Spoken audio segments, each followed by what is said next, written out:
Voltamos aqui com resoluções das questões de universidades da região sul do país. Temos aqui uma questão da UniOeste, questão 45 da prova de 2024. Muita atenção, é uma questão de ecologia. Vamos lá.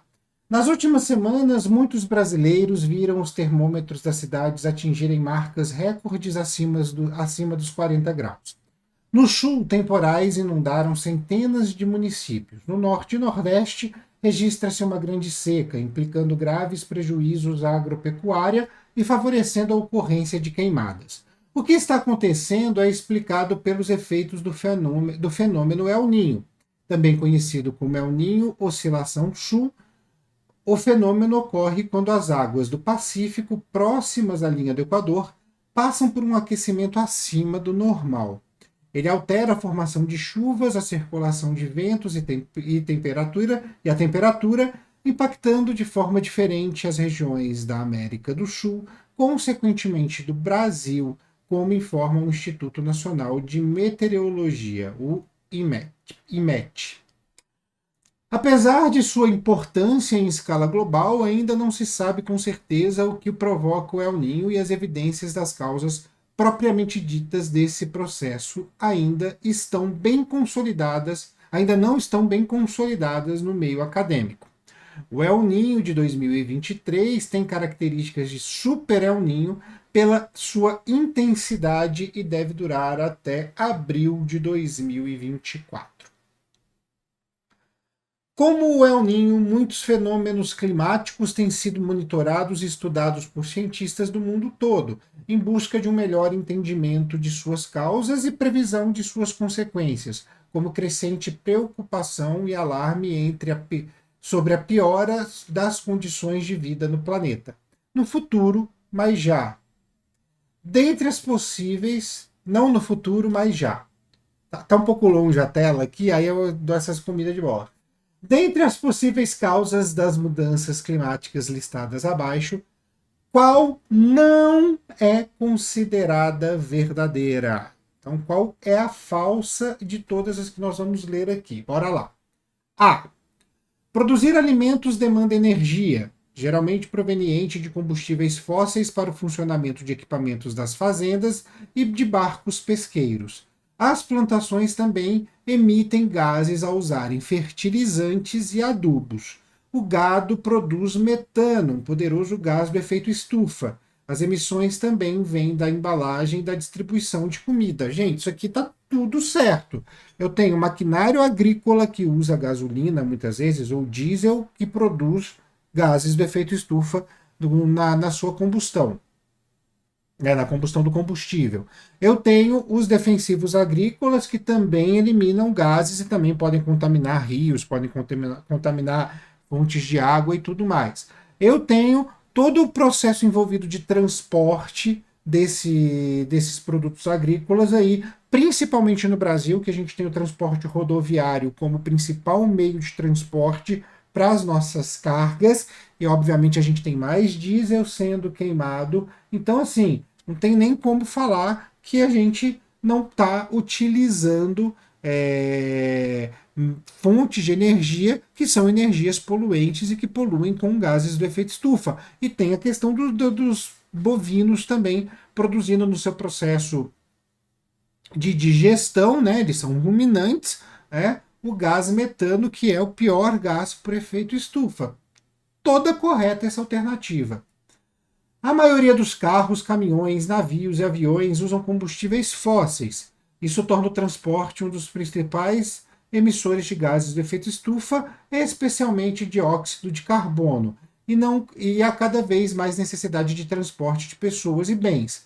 Veículos terrestres são responsáveis pela maior parte. Veículos terrestres são responsáveis pela maior parte, mas as emissões dos barcos e aviões continuam crescendo.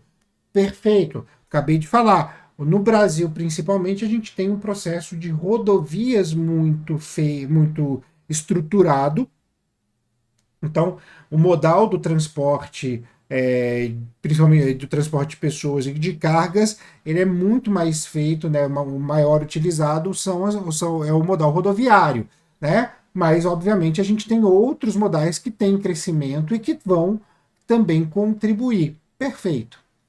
C. Derrubar florestas para criar fazendas ou pastos, ou por outras razões causa emissões, já que as árvores, quando cortadas, liberam o carbono que estavam armazenando. Como as florestas absorvem dióxido de carbono, destruí-las também limita a capacidade da natureza em manter as emissões fora da atmosfera. Aí você pode até ficar com dúvida, né?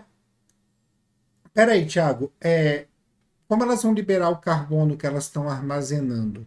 Como que isso vai acontecer? Porque beleza, a floresta, né, como seres fotossintetizantes, elas vão sequestrar o carbono para produzir matéria orgânica que vira energia no metabolismo e vão liberar oxigênio.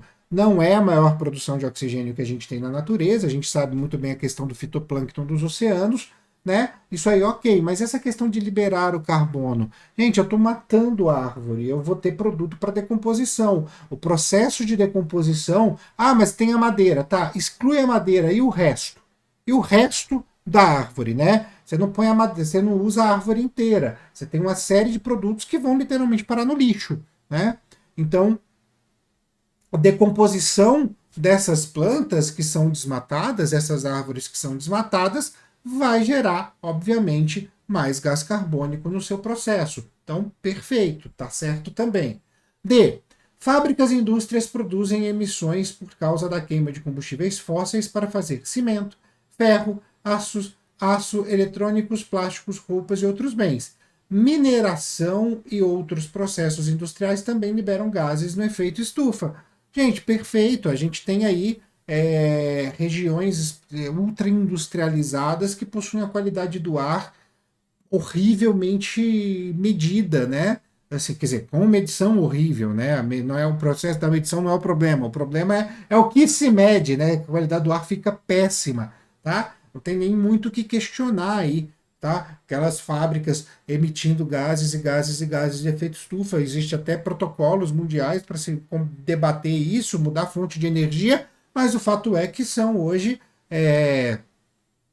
fontes de poluentes, não tem o que questionar, tá certo também. Obviamente, se a A, B, a C e a D estão corretas e a gente está procurando a incorreta, ficou a E para a gente, mas vamos vê-la e vamos debatê-la. Os plásticos e o isopor são produzidos a partir do petróleo, tá certo? E quando são enterrados no solo ou lançados no mar, se degradam, contribuindo significativamente com o efeito estufa. É aí que está o problema, eles não se degradam com facilidade, demoram anos e mais anos para se degradar. Então, assim, a gente tem uma outra questão poluente com plástico e isopor, mas com certeza não é a questão do efeito estufa. Então, gente, fechamos aqui na alternativa E, não tem nem muito o que discutir. Uma questão longa, mas uma questão que não tem dificuldade, não é uma questão com muito desafio. Então, alternativa E é a alternativa correta.